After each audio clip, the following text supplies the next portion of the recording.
Student, हमने अपने last video में जियोलॉजिकल टाइम स्केल के बारे में पढ़ा था, जिसमें हमने ट्रिक्स जानी थी कि कैसे हम एराज के नाम, पीरियड्स के नाम और इपोक्स के नाम लर्न कर सकते हैं इजीली। मैंने आपको कुछ फ्रेजेस बताए थे जिसके थ्रू आप इन नेम्स को लर्न कर सकते हैं।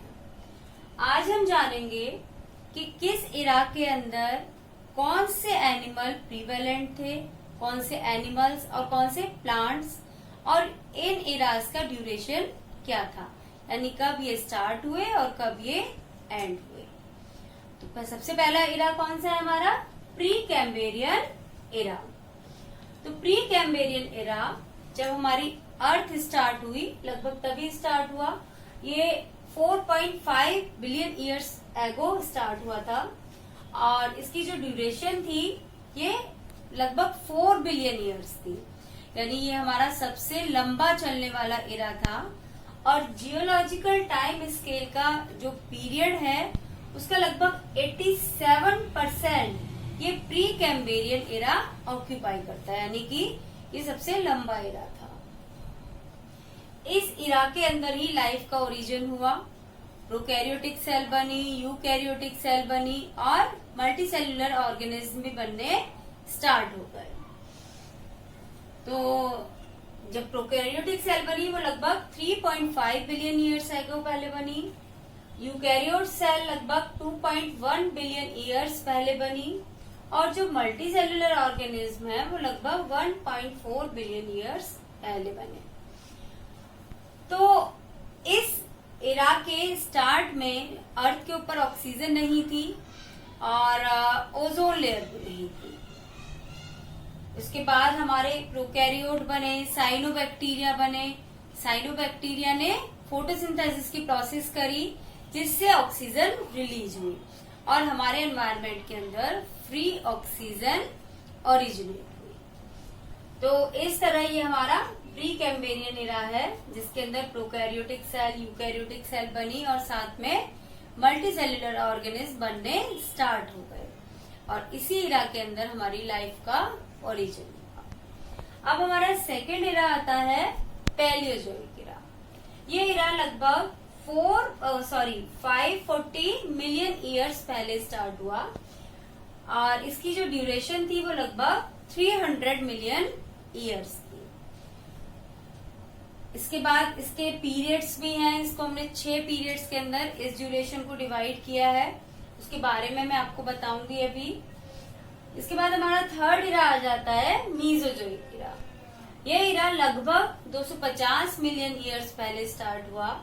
ये जो भी हम ईयर्स पढ़ रहे हैं, ड्यूरेशन पढ़ रहे हैं, ये लगभग में है, एक्यूरेसी नहीं है इसमें कि एग्जैक्ट 250 मिलियन ईयर्स एगो ही ये स्टार्ट हुए थे, ये अप्रॉक्स है।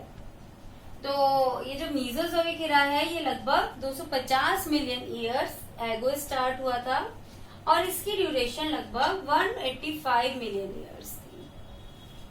इसके बाद हमारा लास्ट यानी कि प्रेजेंट इरा चल रहा है जो है सीनोजोइक इरा। ये लगभग 65 मिलियन ईयर्स पहले स्टार्ट हुआ था और ये प्रेजेंट इरा है, यानी कि ये अभी चल रहा है हमारा। अब इसके बाद हम पीरियड्स देखेंगे पैलियोजोइक इरा के और मीजोजोइक इरा के।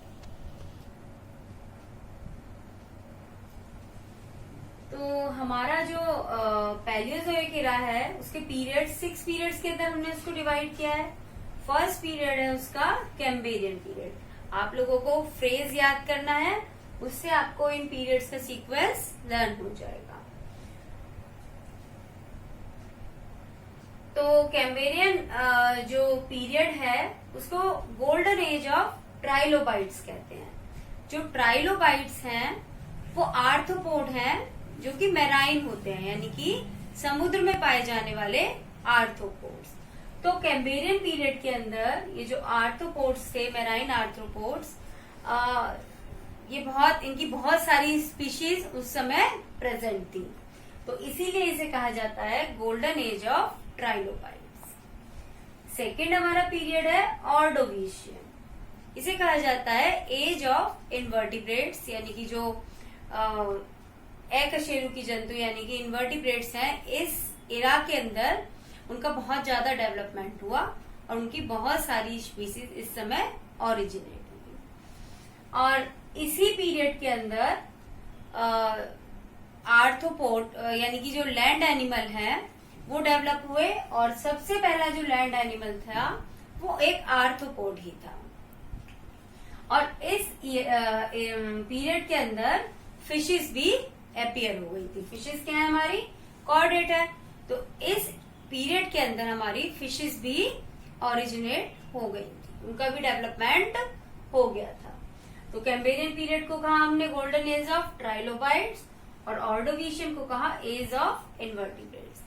ये इंपॉर्टेंट चीजें हैं, ये आपको पता होनी चाहिए। कहीं भी पूछ लिया जाता है कि एज ऑफ इन्वर्टिब्रेट कौन से पीरियड को कहा जाता है, या कैम्ब्रियन पीरियड को और किस नाम से जाना जाता है, तो ये चीजें आपको लर्न होनी चाहिए। थर्ड हमारा जो पीरियड है वो है सिल्यूरियन पीरियड। तो सिल्यूरियन पीरियड के अंदर जो फिशेस का डेवलपमेंट हुआ, और फिशेस जगह जगह मिलने लगी। हर समुद्र में बहुत सारी तरह की फिशेस पाई जाने लगी, यानी कि उनका डेवलपमेंट होने लगा। और जो फर्स्ट वेस्कुलर प्लांट है वो डेवलप हुए। इससे पहले जो प्लांट थे वो नॉन वेस्कुलर प्लांट्स थे। और कोरल रीफ्स बहुत कॉमन हो गई। कोरल रीफ्स क्या होती है? जो हमारे सीलेंट्रेट्स होते हैं, उनके जो पॉलिप हैं वो कैल्शियम कार्बोनेट से एक दूसरे के ऊपर चिपक जाते हैं और बड़ी बड़ी चट्टाने बना देते हैं, उन्हें हम कहते हैं कोरल रीफ्स। तो जो कोरल रीफ्स थी, यानी कि जो सीलेंट्रेट थे, वो भी काफी डेवलप हुए, और वहां पर जो कोरल रीफ्स थी वो बहुत सारी समुद्र के अंदर कोरल रीफ्स बन गई। तो सिल्यूरियन पीरियड के अंदर फिशेस का डेवलपमेंट हुआ, वेस्कुलर प्लांट डेवलप हुए, और जो कोरल रीफ्स थी वो कॉमन थी। इसके बाद हमारा नेक्स्ट पीरियड आता है डेवोनियन पीरियड, और डेवोनियन पीरियड को कहा जाता है एज ऑफ फिशेस। यानी इस पीरियड के अंदर मैक्सिमम डेवलपमेंट हुआ फिशेस का। और एम्फीबियन इस पीरियड के अंदर अपीयर हुए। फर्स्ट एम्फीबियन डेवोनियन पीरियड के अंदर ही अपीयर हुआ। और जो ट्री फर्न्स हैं, जो प्लांट्स हैं, उनमें जो ट्री फर्न्स हैं उनका डेवलपमेंट हुआ। तो Devonian period is known as of fishes. इसके बाद हमारा नेक्स्ट पीरियड आता है कार्बोनिफेरस पीरियड। इसे कहा जाता है एज ऑफ एम्फीबियन। और इस पीरियड के अंदर जो हमारे फर्स्ट सीड प्लांट है वो अपीयर हुए। अभी तक जो हमने प्लांट देखे वो कैसे थे? सीडलेस प्लांट थे। और यहाँ पर जो प्लांट अपीयर हुए वो कौन से हुए? Seeded plant. इसके बाद हमारा जो लास्ट पीरियड है, 6 पीरियड थे हमारे पैलियोजोइक एरा के अंदर। जो लास्ट पीरियड है that is known as Permian period. तो इसके अंदर रेप्टाइल्स का ओरिजिनेशन हुआ, यानी कि रेप्टाइल्स ओरिजिनेट हुए। और इसके अलावा कॉनिफर्स जो ट्रीज होते हैं वो भी पर्मियन पीरियड के अंदर ही डेवलप हुए। इसके अलावा इस पीरियड के अंदर मास एक्सटिंक्शन भी हुआ। मास एक्सटिंक्शन से मतलब है कि समुद्र में रहने वाली लगभग 90% स्पीशीज इस पीरियड के अंदर एक्सटिंक्ट हो गई, यानी कि वो विलुप्त हो गई। और अर्थ पर रहने वाली, यानी लैंड पर रहने वाली लगभग 70% स्पीशीज इस पीरियड के अंदर विलुप्त हो गई। तो इनके विलुप्त होने का कारण था कि जो कॉन्टिनेंट्स थे उन्होंने आपस में मिलकर एक सुपर कॉन्टिनेंट बनाया, पैंजिया। और ये जो पैंजिया था, इसके बनने के कारण जो क्लाइमेट था वो बहुत ड्राई हो गया और बहुत गर्म हो गया। तो इसी कारण से जो मोस्ट ऑफ द स्पीशीज हैं वो एक्सटिंक्ट हो गई, और इसे सबसे बड़ा एक्सटिंक्शन कहा जाता है अर्थ की हिस्ट्री के अंदर। तो मास एक्सटिंक्शन हुआ था किसमें?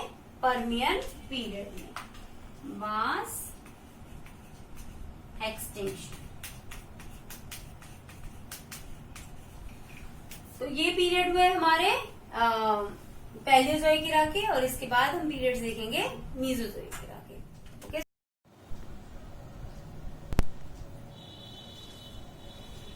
हमने देखा कि जो हमारा पैलियोजोइक एरा था वो 6 पीरियड्स के अंदर डिवाइड था। अब हमारा आ जाता है मीसोजोइक एरा। तो मीसोजोइक एरा 3 पीरियड्स के अंदर डिवाइड है। इसका फर्स्ट पीरियड है ट्रायसिक पीरियड। तो ट्रायसिक पीरियड के अंदर जो नॉन फ्लावरिंग सीड प्लांट थे वो डोमिनेंट हुए, उनका डेवलपमेंट हुआ। और इसी पीरियड के अंदर फर्स्ट डायनासोर, फर्स्ट मैमल और फर्स्ट फ्लावरिंग प्लांट भी अपीयर हुए। तो this is about Triassic period. Next period है हमारा जुरासिक पीरियड। जुरासिक पीरियड के बारे में सबने सुना है कि इस पीरियड के अंदर डायनासोर बहुत ज्यादा डेवलप हुए, तो इसीलिए इस पीरियड को एज ऑफ रेप्टाइल्स भी कहा जाता है। और इस पीरियड के अंदर जिम्नोस्पोर भी डेवलप हुए थे, तो इसीलिए इसे एज ऑफ जिम्नोस्पर्म भी कहा जाता है। तो जुरासिक पीरियड की विशेषता क्या है कि इसके अंदर डायनासोर का डेवलपमेंट हुआ था। थर्ड पीरियड है हमारा मीसोजोइक इरा का क्रिटेशियस। तो क्रिटेशियस पीरियड के अंदर जो डायनासोर थे उनका डिक्लाइन हो गया, यानी कि वो धीरे धीरे खत्म हो गए। और जो मैमल्स हैं उनका डेवलपमेंट स्टार्ट हुआ और उनके अंदर एडेप्टिव रेडिएशन की प्रोसेस शुरू हुई। एडेप्टिव रेडिएशन यानी कि एक तरह के मैमल्स से अनेक तरह के मैमल्स का डेवलप होना, this is known as adaptive radiation. Hindi में इसको अनुकूली विकिरण भी कहते हैं। इसके बाद हमारा लास्ट प्रेजेंट यानी कि मोस्ट रीसेंट जो इरा है वो है हमारा सीनोजोइक इरा। तो सीनोजोइक इरा लगभग 65 मिलियन ईयर्स एगो स्टार्ट हुआ था और ये प्रेजेंट इरा है। और इसको हमने दो पीरियड्स के अंदर डिवाइड किया है, tertiary period and quaternary period. और ये पीरियड फिर अगेन डिवाइड हुए हैं इपोक्स के अंदर। तो हम देख लेते हैं कि कौन सा इपोक कब स्टार्ट हुआ, कितनी उसकी ड्यूरेशन थी और इस पीरियड के अंदर कौन से एनिमल डेवलप। सीनोजोइक इरा को एज ऑफ मैमल्स भी कहा जाता है क्योंकि इस पीरियड के अंदर मैमल्स का डेवलपमेंट सबसे ज्यादा हुआ, एडेप्टिव रेडिएशन की प्रोसेस हुई, एक तरह के मैमल से अनेक तरह के मैमल्स बने। ह्यूमन का डेवलपमेंट भी इसी इरा के अंदर हुआ, सीनोजोइक इरा के अंदर, और वो हुआ हमारे क्वाटरनरी पीरियड में। अब हम देख लेते हैं इपोक्स। तो पहला इपोक है हमारा पैलियोसीन इपोक, ये टर्शियरी पीरियड में आता है और इसकी जो ड्यूरेशन थी वो 65 से 56 मिलियन ईयर्स एगो थी, यानी वो 65 मिलियन ईयर एगो स्टार्ट हुआ और 56 मिलियन ईयर एगो वो एंड हो गया। नेक्स्ट हमारा है Eocene epoch. Eocene epoch 56 million year ago start हुआ और 34 मिलियन ईयर एगो वो एंड हो गया। तो यहाँ जो हमारा जो सबसे बड़ा मैमल था, लैंड मैमल, वो अपीयर हुआ पैलियोसीन के अंदर। इयोसीन के अंदर जो हमारे एंशियंट मैमल थे वो डेवलप हुए। ओलिगोसीन के अंदर जो एंशियंट मैमल थे उनको रिप्लेस कर दिया हमारे प्रेजेंट मैमल में। जो अभी हमारी अर्थ पर जो मैमल्स पाए जाते हैं वो मैमल उन मैमल्स ने रिप्लेस कर दिया इयोसीन में पाए जाने वाले मैमल्स को। क्योंकि हमारे जुरासिक पीरियड में डायनासोर थे, डायनासोर बहुत बड़े हुआ करते थे, बहुत स्पेस लेते थे, और क्रिटेशियस के अंदर वो खत्म हो गए डायनासोर। तो जो स्पेस डायनासोर ने छोड़ा उसको मैमल्स को ग्रो करने के लिए, डेवलप होने के लिए वो स्पेस, सारा स्पेस मिला। तो इसीलिए जो मैमल्स का जो डेवलपमेंट है वो बहुत ज्यादा हुआ सीनोजोइक इरा के अंदर। फिर इसके बाद हमारा नेक्स्ट आता है मायोसीन। ये 23 मिलियन ईयर एगो स्टार्ट हुआ था और 5 मिलियन ईयर एगो ये एंड हुआ था। इसके बाद नेक्स्ट है ये हमारा प्लायोसीन। ये 5 से 2 मिलियन ईयर एगो तक चला था। और ये पांचों ही हमारे जो इपोक हैं वो टर्शियरी पीरियड के अंदर आते हैं। और इन सभी के अंदर क्या हुआ था, एडेप्टिव रेडिएशन की प्रोसेस हुई थी और मैमल्स का स्टेब्लिशमेंट हुआ था। इसके बाद ये जो हमारे प्लेस्टोसीन और होलोसीन है ये हमारे क्वाटरनरी पीरियड में आते हैं और यहाँ हमारा ह्यूमंस का डेवलपमेंट हुआ था। और होलोसीन हमारा जो प्रेजेंट इपोक है, यानी कि वो अभी भी हमारा कंटिन्यूएशन में है।